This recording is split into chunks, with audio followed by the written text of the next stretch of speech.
एक गांव में एक दर्जी रहता था। वह नेक दिल, दयालु और मिलनसार था। सभी गांव वाले अपने कपड़े उसी को सीने दिया करते थे। एक दिन दर्जी की दुकान में एक हाथी आया। वह भूखा था। दर्जी ने उसे केला खिलाया। उस दिन के बाद से हाथी रोज दर्जी की दुकान में आने लगा। दयालु दर्जी उसे रोज केला खिलाता।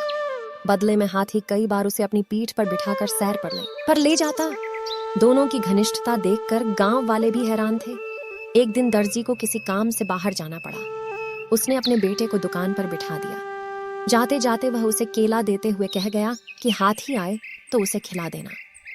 दर्जी का बेटा बड़ा शरारती था। दर्जी के जाते ही उसने केला खुद खा लिया। जब हाथी आया तो उसके शैतानी दिमाग में एक शरारत सूझी। उसने एक सुई ली और उसे अपने पीछे छुपाकर हाथी के पास गया। हाथी ने समझा कि वह केला देने के लिए आया है, इसलिए अपनी सूंड आगे बढ़ा दी। उसके सूंड बढ़ाते ही दर्जी के बेटे ने उसे सुई चुभो दी। हाथी दर्द से बिलबिला उठा। ये देखकर दर्जी के लड़के को बड़ा मजा आया और वह ताली बजाकर खुश होने लगा। दर्द से बिलबिलाता हाथी गांव की नदी की ओर भागा। वहां जाकर उसने अपनी सूंड पानी में डाल दी।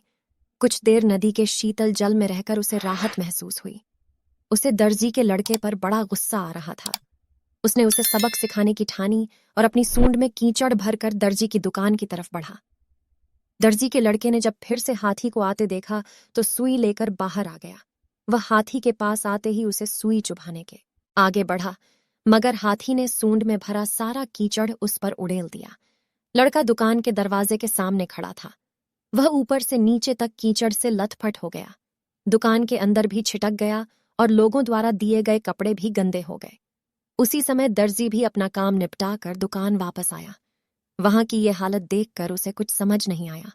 उसने अपने बेटे से पूछा तो बेटे ने सारी बात बता दी। दर्जी ने बेटे को समझाया कि तुमने हाथी के साथ बुरा व्यवहार किया है, इसलिए उसने भी तुम्हारे साथ वैसा ही व्यवहार किया है। जैसा व्यवहार करोगे वैसा ही पाओगे।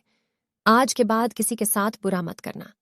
फिर दर्जी ने हाथी के पास जाकर उसकी पीठ सहलाई और उसे केला खिलाया। हाथी का होश हो गया। दर्जी के बेटे ने भी उसे केले खिलाए, जिससे हाथी और उसकी दोस्ती हो गई। उस दिन के बाद से हाथी दर्जी के बेटे को भी अपनी पीठ पर बिठाकर घुमाने लगा। अब दर्जी के बेटे ने शरारत छोड़ दी और सबसे अच्छा व्यवहार करने लगा।